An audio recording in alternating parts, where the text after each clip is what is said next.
Hey guys, what is up? SuperKmanrocks here, and we are here for my LPL Semifinals overview and analysis. It is the second to last series, the penultimate series here in the LPL in Spring Split, and I'm really excited to go over it. It's two teams that I really have no idea how they are going to interact with each other. One team is on an incredible hot streak right now. The other team was incredibly dominant in the regular season and looked poised to be able to capitalize on a lot of that success in the best-of-5 stage, but kind of fell to a shockingly good JD Gaming team in the winners finals. So who is going to be coming out on top? Remember, the stakes of this one are pretty big. Not only do you get to play for a chance at winning the LPL finals, you get to represent your region at MSI by winning this series. And so a really, really big series that both of these teams are definitely going to come out, or definitely going to want to come out on top in. And so let me know what you guys think down in the comment section below. Do you think EDG? Do you think BLG is going to be winning? Who do you think is going to be taking this one? I'd love to hear you guys' thoughts and feelings. And then, of course, if you want to know my thoughts, if you want to know my feelings on how I think this series is going to go, you can go ahead and check out my previous video, my round 5 video. That's going to be up on the iCard right now. You can go ahead and check that out if you want a detailed breakdown of what I think is going to happen in this series, lane by lane, player by player, kind of giving my thoughts on where each team has some advantages, has some disadvantages. I think it's a relatively close series, but we'll kind of talk about that a little bit in the preview. But with all that being said, it's time to jump into the action. It's time to go over what exactly happened in the semifinals. Of course, it was a matchup between the number 2 seeded Edward Gaming and the number 5 seeded Bilibili Gaming, and both of these teams kind of getting here in very different routes. EDG was just very consistent all year. I think a lot of people, me included, thought they were just going to be a good team this split, not necessarily one that was contending to be one of the best in the entire league, but that was just wrong. They were pretty clearly one of the best teams in the entire league, basically from the get-go. Fofo and Jeje have really outplayed any expectations that I think we could have had for their mid-jungle synergy duo, and then Leave and Mako in the bot lane have been awesome. Ale has arguably been the best top laner over the course of the entirety of 2023, and so EDG just clicking in a really nice way, but BLG are certainly no pushovers. They are coming into the series incredibly hot. The only series that they have lost so far is to JD Gaming, who is in the finals right now. And so, you know, a lot of good you could say about BLG, and especially their play as of recent, but it definitely is a turnaround from what this team was in the regular season. Jun and Yigao, in particular, were definitely not a strength for BLG in the regular season. They very much have been across the playoffs, but this team has really been defined by its side lanes. Bim in the top lane and Elk in the bot lane both have been arguably top 5 players in the world in their roles over the past month or so. And so very good stuff coming out from BLG, but EDG is certainly not a pushover. I think my prediction for this series was EDG in 5. I predicted EDG to be able to take that, which I know was not necessarily the most popular opinion, especially if you take into account what the the LPL analysts were saying, but I think EDG is just a little bit better on paper. I certainly don't think it's by enough for me to feel like completely confident in that prediction, but you can go hear more about that in my round 5 video towards the back half if you want that. But without further ado, let's go ahead and jump right into it. Of course, if you're new here, what we do is go game by game, talking about the advantages and the disadvantages that each team had in each particular game. And we're going to be starting off with game number 1. And the winner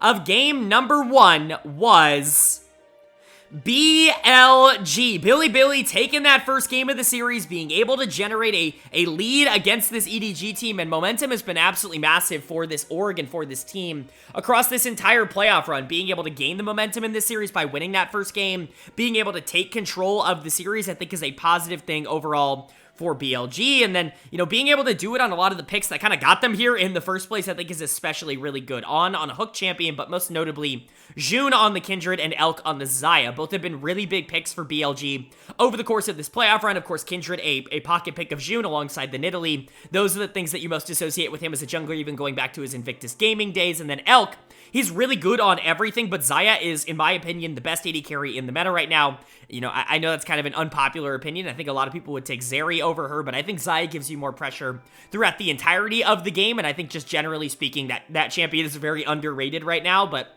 you know, BLG have certainly not made it look underrated. They have made it look incredibly strong, and Elk is a monster. He plays super aggro as an AD carry, and so having that ultimate that can self-peel is super important, and we'll get into it. That's certainly kind of translated into this game, but BLG ends up gaining an early lead when you look at what ended up happening in the early game. Obviously, a lot of people are going to point to that first blood, and I think that was an unbelievable play. It was kind of game-losing for EDG. Not game-losing, but certainly gave over a lot of pressure on the side of EDG, and BLG was able to capitalize on it really, really well. What ended up happening was JJ ended up ganking for Ale in the top lane.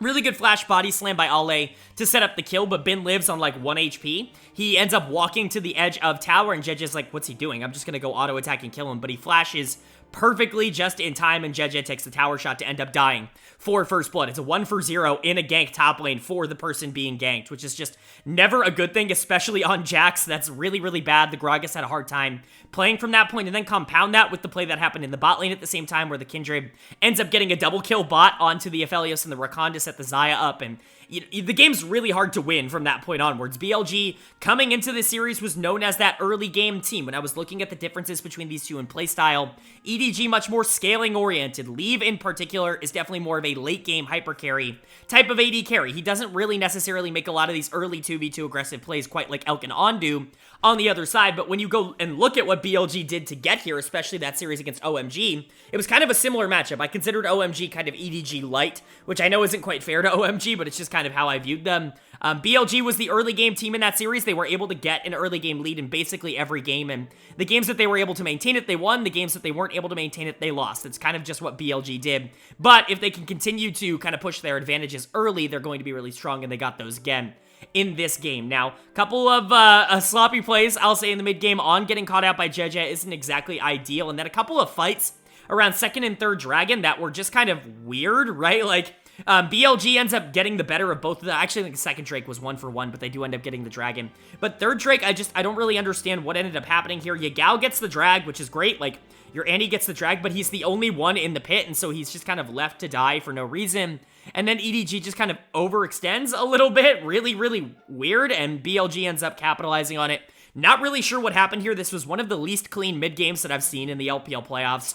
Basically, from any team, BLG continued that just by having these weird mispositioned plays, or just playing fights, generally speaking, in the mid game very weird. It was really just Elk that was stepping up and dealing a lot of the damage. June was kind of relying on his ultimate. Bin was being way too passive considering how far ahead he was. Like, just weird things, I would say, overall, but it didn't really matter. They ended up generating such a large lead and, going 2-for-1 or 3-for-1 in a lot of these fights where, ideally you probably don't give up that one kill, but you're still gaining a lot of gold off of it. It ends up working out, and Elk's able to decimate in the late game. I mean, his aggressiveness, again, cannot be understated. He's the exact kind of AD carry that I deem as, like, my ideal ADC, where he's really competent in laning phase. He's not going to give over resources for free, but when you hit that mid to late game, like, he's not afraid to be the one that goes in and tries to make the play for the team, and I think oftentimes it really does help out BLG a lot. Elk is actually going to be my player of the game. In game number 1, I don't think it's really all that up for debate. I think you could give it to June on the Kindred, because I do think he team fought really well, and the damage coming out from the Kindred was incredibly important, and it was a lot.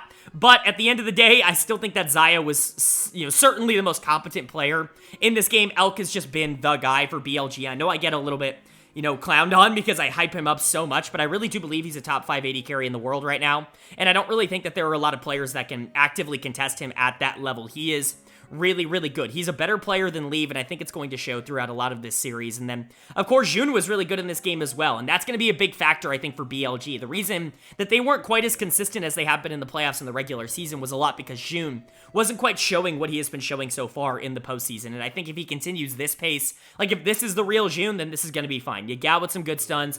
Bin was strong in the top lane, even if I wish he was a little bit more aggro in the late game. Just good stuff overall from BLG, even if I wish they kind of cleaned up some of the parts a little bit better. As for EDG on the other side, you just fell so far behind in the early game, and that was the worry with this team going into this series. EDG is definitely more of a scaling-oriented team, and BLG is not. They definitely want to try and push the tempo early, and I think EDG could fall into a trap where if they're not winning in that early game, it could be a little bit of a problem. They have the talent to be able to do it. I think they just need to adjust their mentality a little bit. The Aphelios is probably not the pick this game, and JJ just playing the way that he did was probably not the way this game. He's going to get my dud of the game in the jungle. He's been such a massive piece for this team. I think you can make a really strong argument that he was the best player on EDG in the regular season. That's the argument I would make personally. And so when he doesn't have a very good game, it's definitely going to mess around with EDG's early game and definitely what they're planning. And that's unfortunately what happened for them. I definitely think he's got the skill to turn it around. He should be better than June. Like, he's a better player in my opinion than June, even with June having better, games in the playoffs, I would say. And, I think that you could say that a lot for a lot of the EDG lanes, but unfortunately, they're going to have to overcome, kind of the mentality that they kind of settled into. They're going to have to kind of go out of their comfort zone to beat BLG. And it's going to be interesting if they're going to be able to do that. But they're going to have to do it soon because you do not want to go down 2-0 against BLG. This team is way too competitive and this team is way too mechanically talented to have to win 3 games in a row against them. It's just not something that you can really bank on. So I would consider this a must-win for EDG here in game number 2. But BLG could really take a commanding lead by taking the second game. So who's going to do it? Well, the winner of game number 2 was Edward Gaming. EDG, they are able to take game number 2. They're able to even up the series at 1 apiece, and obviously that's a really, really big deal for them. If they were to have gone down 0-2 here, it would have been a pretty big hole to have to climb yourself out of. Certainly not something that you would have wanted to do against a team that is as hot and as talented, quite frankly, as BLG is, but it's not a world we live in. We're now moving into a regular season best of 3 after this one, but how did we get there? What ended up happening in game number 2? Well, this certainly wasn't a blow-away victory. This wasn't one team dominating the other quite like game number 1 was. This definitely was an incredibly close game where both teams really kind of failed to be able to separate themselves, and then eventually all it takes is one fight, and that one fight happens, and you're able to end the game off of it. Let's go ahead and go over it. Very chaotic early game. That's the way I would kind of want to describe it. I think obviously top lane was pretty in favor of EDG. Ale did a really good job trying to shut down Bin in this one, and JJ definitely was a big reason for that. Credit to him. He made a lot of good plays, but he also shadowed bot. It's not like he was only top lane, but really, the reason that this game was close at all in the early game with the lead that EDG was generating through jungle mid and through jungle top and the top side of the map was because their bot lane was just not very good in the early game. They do get first blood and a nice little 3v3 in the bot lane that ends up being like really lucky for them. It could have gone either way. It ends up going EDG's way, which is huge, but they pretty much immediately throw it away. They end up getting 2v2 killed twice, or at least Leave does, which is just not very good. Again, your positioning needs to be better. Your vision control in particular needs to be better. They seem to have no idea when BLG were going to go for some of these more aggressive plays, and the reason that that frustrates me, because obviously sometimes you die to like a death brush and it's just going to happen, is because that's what BLG does. Like, they do this every game, and they've done it every game all season long. You have to know to look for this. Like, you simply have to against On. It is his signature trait as a player, and yet it felt like EDG was still falling for it. Leave in particular was falling for it a lot in the early game, and quite frankly, it gave BLG a gold lead almost by himself. And then we hit this mid game where it's like, okay, well, EDG's bot lane isn't exactly ahead. You're kind of hoping and praying that the Cephalios can get on the board.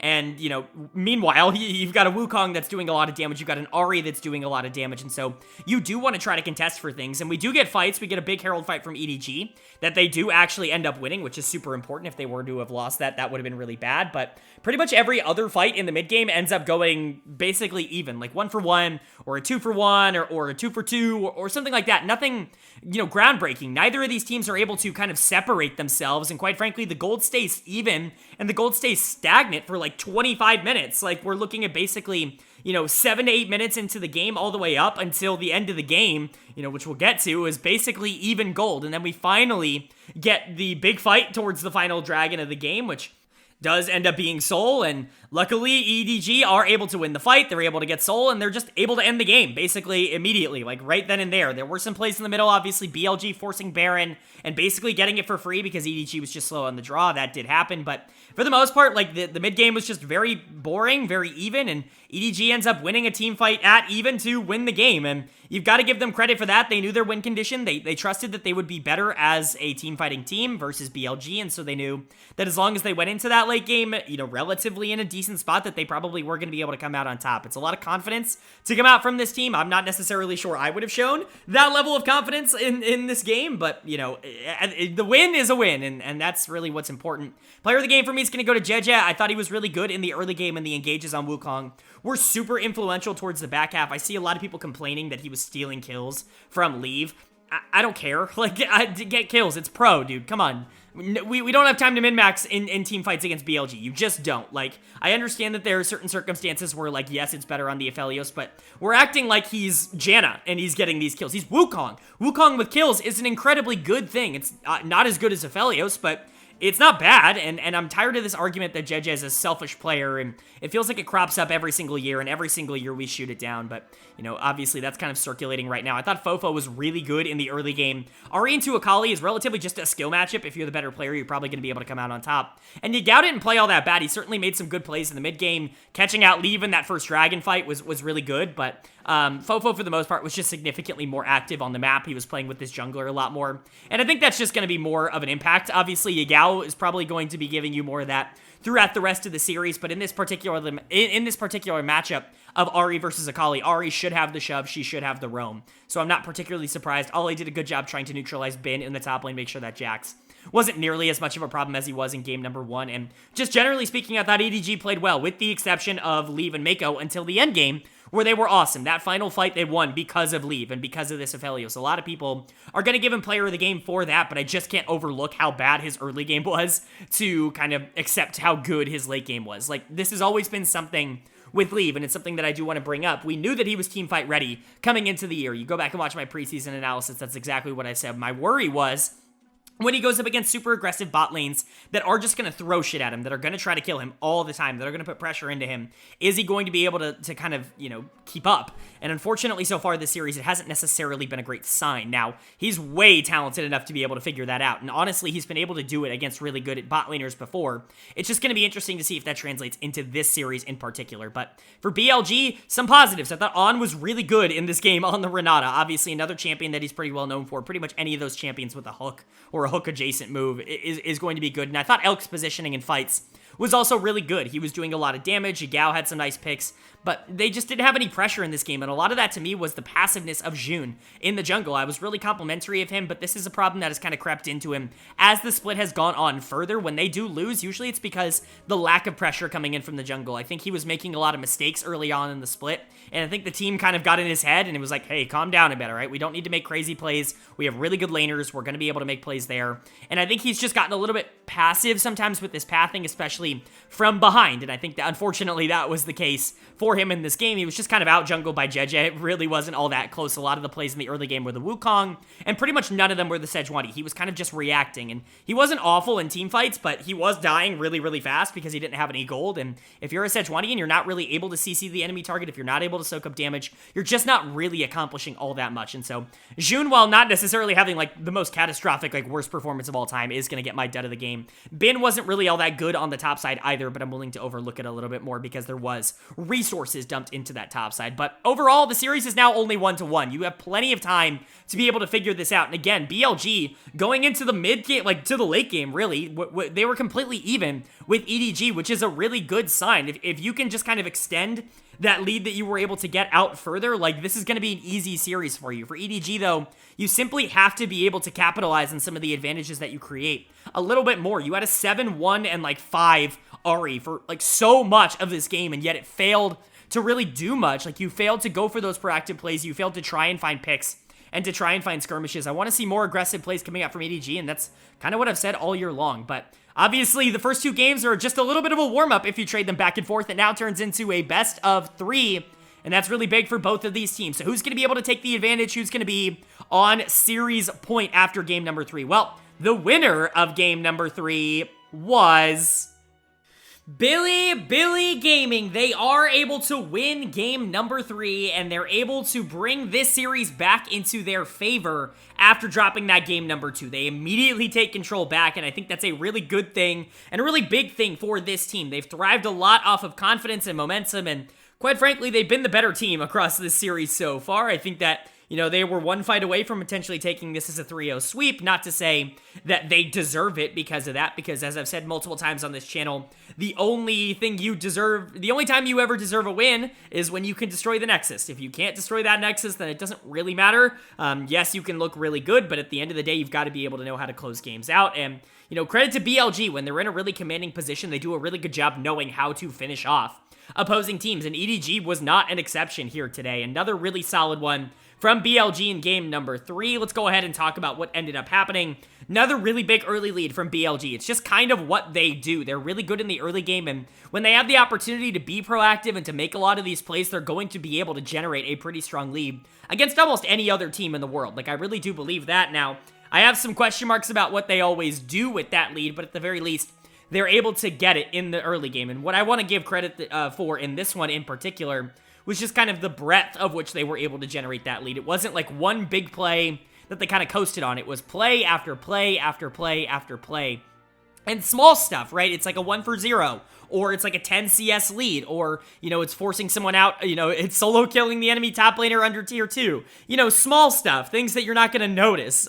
Obviously, I joke, but, like, just good stuff, like, good plays for BLG that end up generating them, like, a 5k gold lead at, like, 12, 13 minutes into the game, which, you know, as we know from this BLG team, it's just kind of GG. Like, it's very difficult for other teams to be able to come back from something like that, and honestly, it was for EDG in this game as well.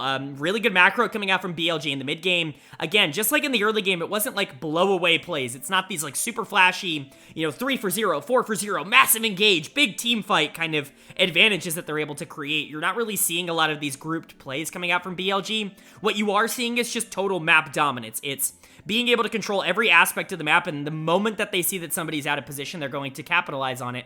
And that happened multiple times. We saw Fofo get caught out in the mid game. We saw Mako get caught out multiple times in the mid game. Ale was pushed up way too much in the bot lane. He ends up getting caught out. It's just multiple different situations where, you know, because BLG has such great control of what's going on the map and in the game, they're able to kind of sense the direction that the game is going in, and they're able to capitalize on it in a really, really good way. But, you know, big stuff coming out from them there.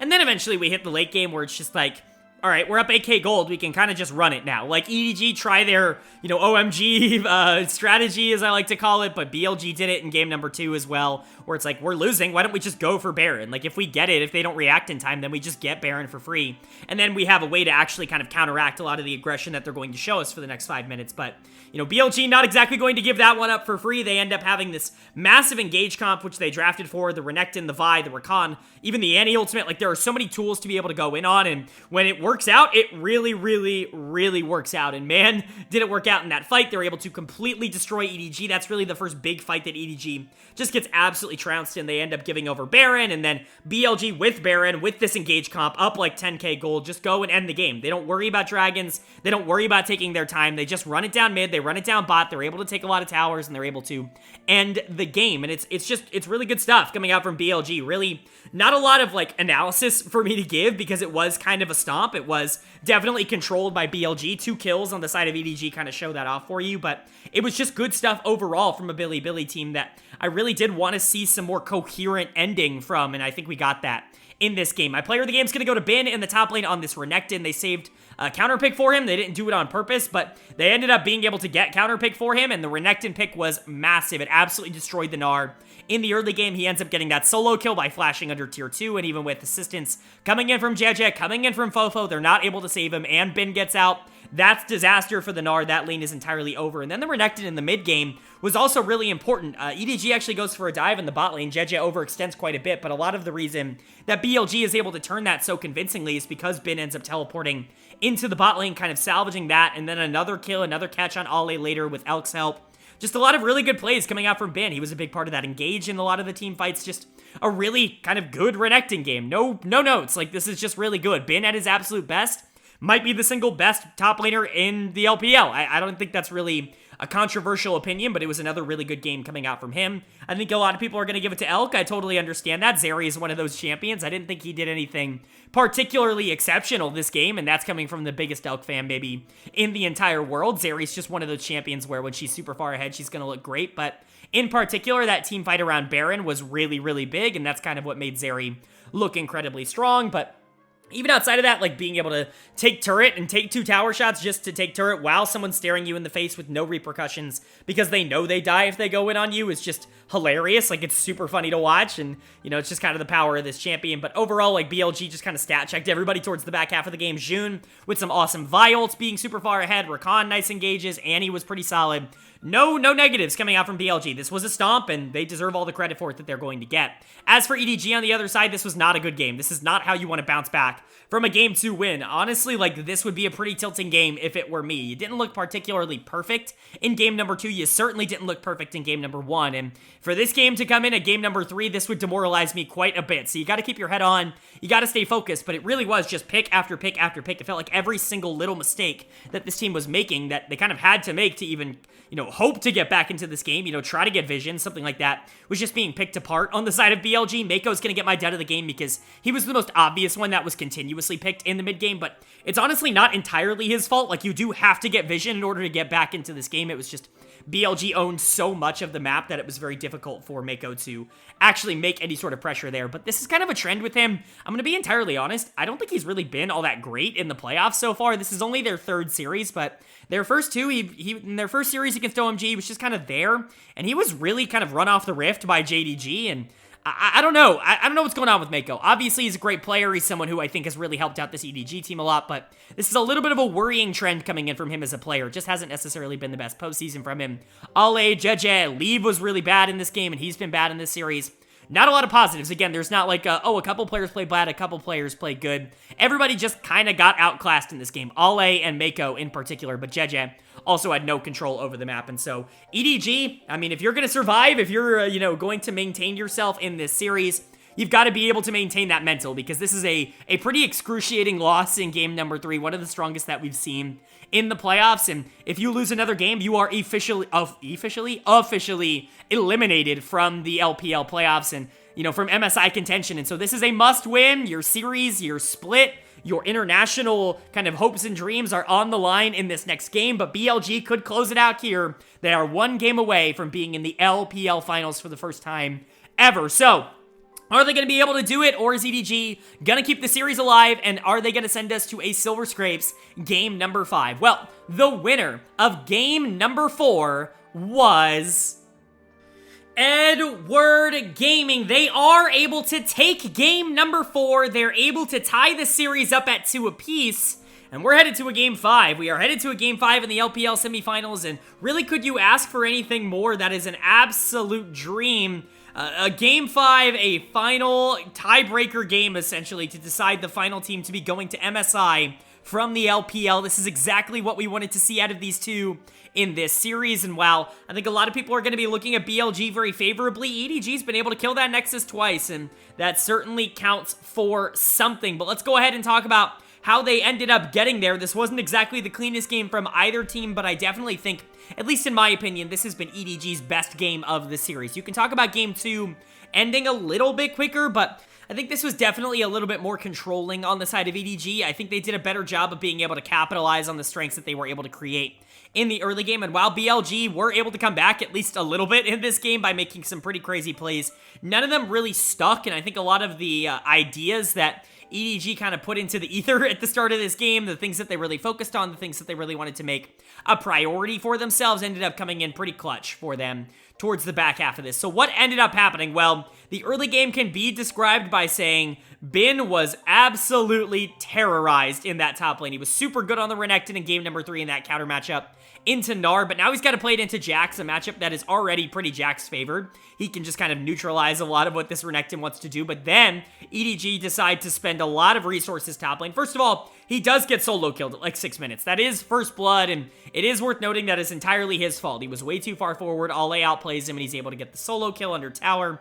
Really, really good stuff coming out from the Jax, and, we'll talk about Ale. I thought he did everything he needed to do in this game, but then they realized, like, oh, we've got Jax into Renekton, and the Jax is already winning. Let's send the Viego, let's send the Lissandra top lane, and let's make this Renekton's life an absolute living hell. And they absolutely did that. I mean, it was death after death after death in the top lane. I think he had 4 deaths at, like, 14 minutes into the game, and it's just not a very good look. Ale was strong. Jeje, in particular, got really strong off a lot of those engages, and you certainly don't want to accelerate a Viego into the late game. Fofo did a great job being able to enable a lot of those plays.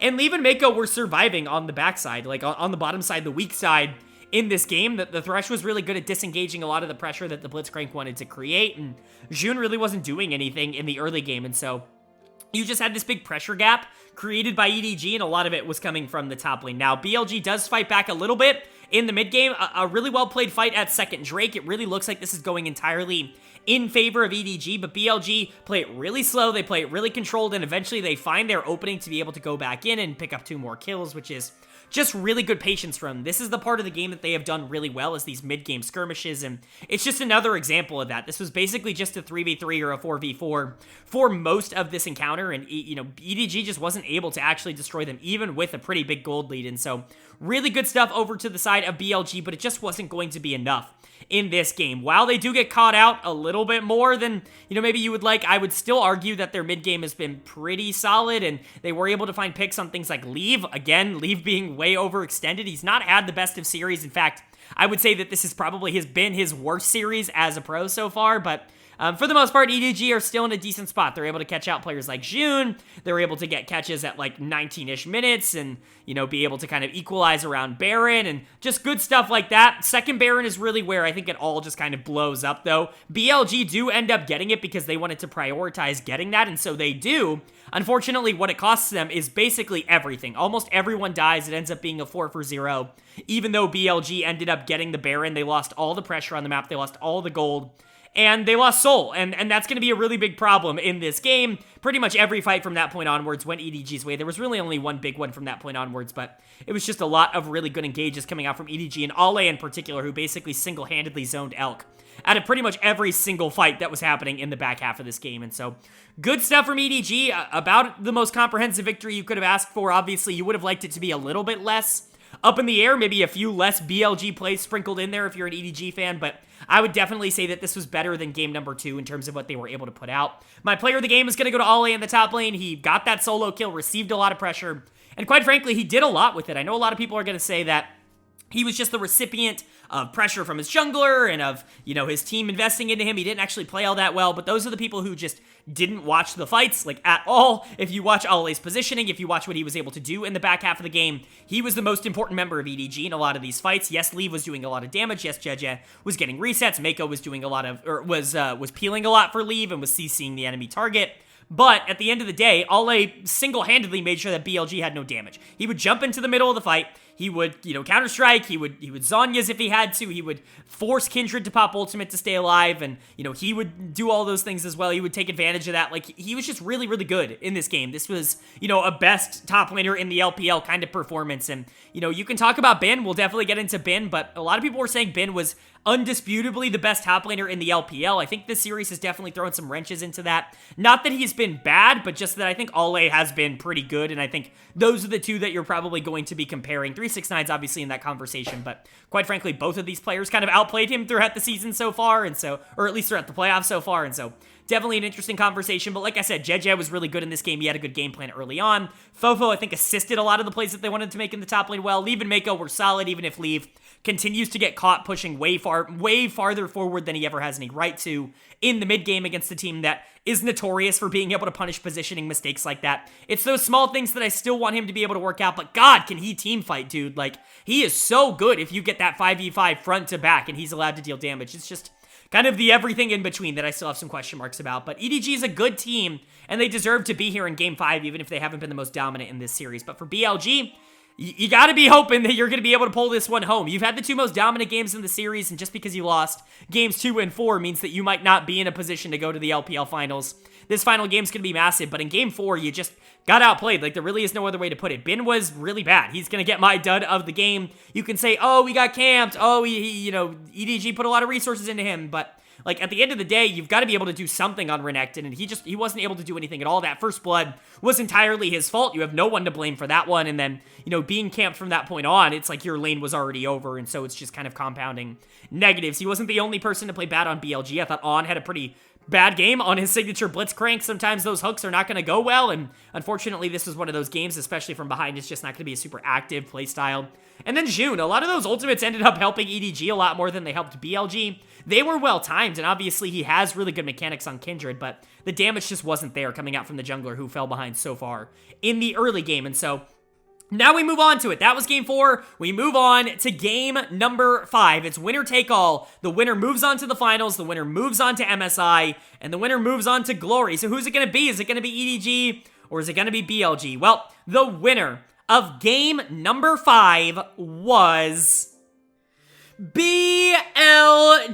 Bilibili Gaming is able to win Game number 5. They're able to close out the series, and they're heading to MSI. They're heading to London, and I'm incredibly excited for them. Of course, their story is not over in the LPL. This win means they are also moving on to the LPL Finals for the first time in organization history. I'm incredibly excited for them. I'm incredibly excited for these players, a lot of whom got counted out throughout most of the regular season. I really want to go back and do an I told you so kind of video on like Yagao and Elk and Bin, who were getting so much shit throughout so much of the regular season on Reddit, on Twitter. I talked about it so much over the course of my weekly reviews that I did on the channel that it became like almost a point where I felt bad bringing it up because I felt like my audience probably was bored hearing about it. But man, is this one of the I kind of got it right moments, and I feel really good about that because I love these players,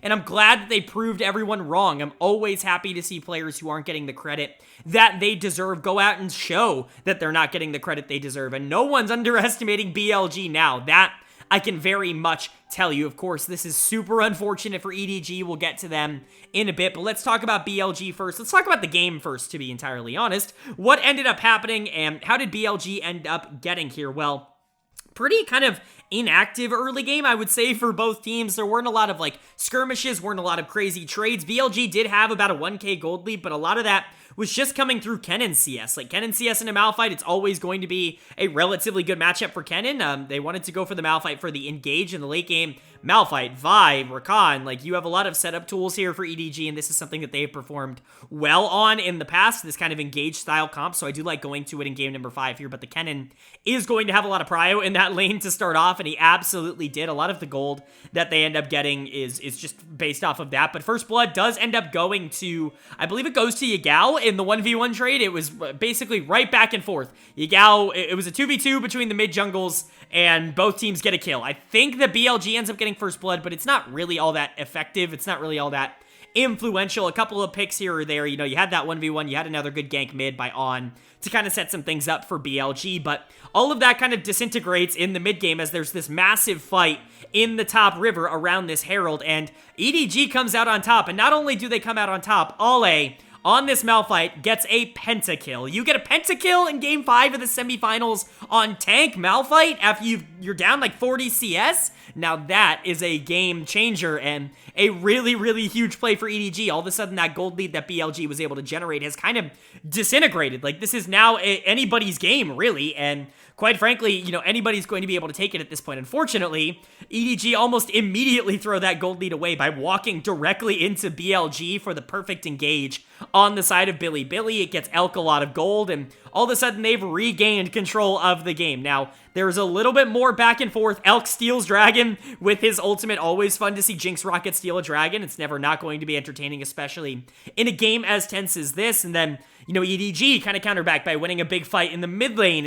I have in my notes, this game is so back and forth, I have no idea who is going to win. And that truly is how it felt up until like 25 minutes into the game. It felt like every single time one team would make a big play, the other team would answer. And quite frankly, both teams were playing really well, but we end up getting to the late game, and who better to end the series than Bin here with a phenomenal Kennen flank, you know, some really, really good engages from him, some phenomenal cages and damage coming out from Yagao, and Elk with just the most beautiful Jinx spacing you're ever going to see in your entire life to be able to end the game. EDG end up trying to force Baron, BLG catches them out, like I said, Bin with a pretty big ultimate, and then Elk kind of destroying them, and they're able to end the game off of that, and they're able to punch their ticket to London, which is just a really, really fun situation. My player of the game is going to go to Elk, and my player of the series is going to go to Elk. This dude has just been absolutely unreal. If you don't know, now you know. There's really no other way to put it for BLG. If you didn't know about Elk, well, here's your introduction. This dude was so good on WE before he ends up getting elo held into oblivion on Ultra Prime, and I'm not usually the elo held guy. Like, there are players out there that I do believe are elo held, but I do think if you're a good enough player, you're at least going to be able to show that you're a good enough player, and I think Elk did that last year. Go watch a lot of my spring reviews in particular when it came to the LPL. In 2022, I went on and on and on about how Elk was way too good for that Ultra Prime team. I know a lot of people were kind of divisive on that, but another place where I've been proven incredibly right.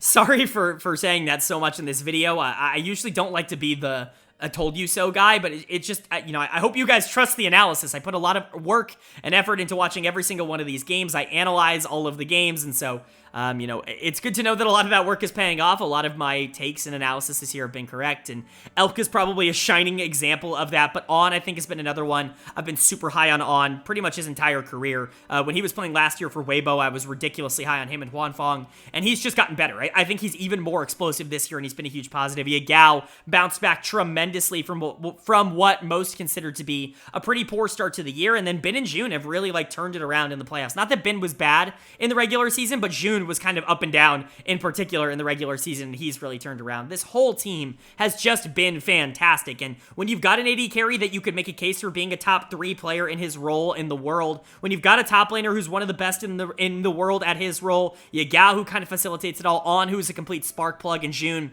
who's playing some of the best League of Legends of his entire career, this BLG team might not just stop at semifinals. They're going to be a real threat to JDG. And then for EDG on the other side, really, really unfortunate series. You were outclassed today. The better team did win, and I hate to say that, but it just kind of is the case, and I think a lot of that is kind of exemplified in the bot lane matchup, which I just think went super in favor of BLG. Leave is going to get my dud of the game here, and he just did not have a very good series. He got outclassed by Ruler in upper finals. He got outclassed by Elk in lower finals.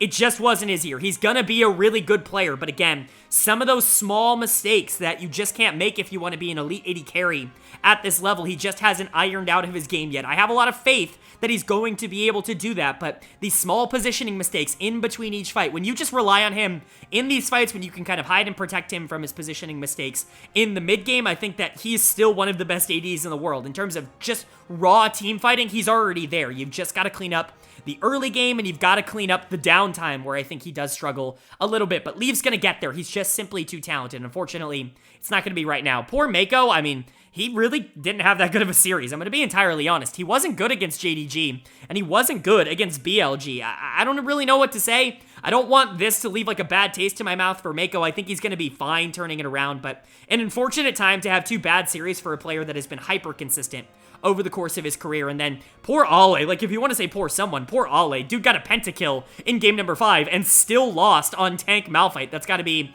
entirely depressing. He had a 4-man knockup on that Malphite. Unfortunately, it baited his entire team into a fight that they inevitably and promptly lost. And so for EDG, there are some things you can learn and move on from, but I think a lot of what this team needs is just time. I think this team should be a Worlds team. They're currently already, top 3, I think pretty clearly in a lot of different ways, and so, I'm not going to worry too much about this team, but, you give this team another 4 or 5 months to develop and to have Leave in particular grow a little bit more. If he can turn into that top, 6, 7 ADC in the world, this could be a Worlds contender or a Worlds Championship contender by the end of the year. They might not be there right now, but the upside is massive for what this team could be able to do throughout the rest of 2023. But it's all about BLG today. Obviously, we're going to preview their series against JDG in just a second, but just major congratulations to this org, to this team. They've been cursed for so long. It felt like no matter who they put out on the Rift, they were never destined to get to their full potential. Well, they finally did it. They finally were able to overcome, all of the obstacles, everything put in front of them, and they were able to secure their spot in the LPL finals. There's only one thing left to do now, though, and that's finish the story here and bring that LPL trophy home. Alright, but that is going to do it for my LPL semifinals overview and analysis. An incredibly fun series that we just went over, but let's quickly go ahead and preview the upcoming series in the finals between JD Gaming and Bilibili Gaming. If you want a full breakdown as to how I think a lot of these players and lanes interact, I've already done it. I did it at the end of round number 3's video. That's going to be linked up in the iCard right now. You can go ahead and check that out if you are interested in kind of a lane-by-lane breakdown, but a lot of my thoughts still stand on that one. I still think that a lot of the things that I said are good. Now, my projection and my prediction is going to change a little bit, because before I definitely had JDG winning. Now BLG has gotten a little bit more momentum under their belt, and it's definitely more of an interesting series, but I'm still going to go JDG in this one. I'm going to pick them JDG 3-2, JDG 3-1 is my 2-game spread there. I think they should be the better team. If they lose this, then it's on them. They have the control of this series. I know a lot of people are pointing to what they did the first time around when they played BLG and they kind of lost 4-1, if you really want to look at it like that. But again, I always say this, it doesn't really matter how well you played if you cannot close out the game. And unfortunately, BLG was not able to close out a lot of those games. JDG is one of the few teams in the league that can go toe-to-toe mechanically mechanically with what BLG is offering, and I just don't think 369 is going to have the same kind of series that he had in that round number 4 matchup. And so I've got JDG going over, but I want to know who you guys think is going to be winning this series. Let me know down in the comment section below, and of course, let me know what you thought of the video. If you enjoyed it, go ahead and hit that like button. It really does mean a lot to me. Lets me know you guys are enjoying the vids, and if you're new here, hit that subscribe button. We're pretty much wrapping up our month-long coverage. We were posting a video basically every day in a row for 34 straight days. That's going to come to an end tomorrow with the LPL finals. Incredibly excited to go over that, but I really do appreciate all you guys' support up until this point. We don't only cover the LPL on this channel, we cover all 4 major regions. And I hope that if you guys enjoy these videos for this region, you check out some of the other ones, because we definitely put just as much time into all of those. But with all that being said, I hope you all are having a great day. I hope you continue to have a great day. And I will see you all later.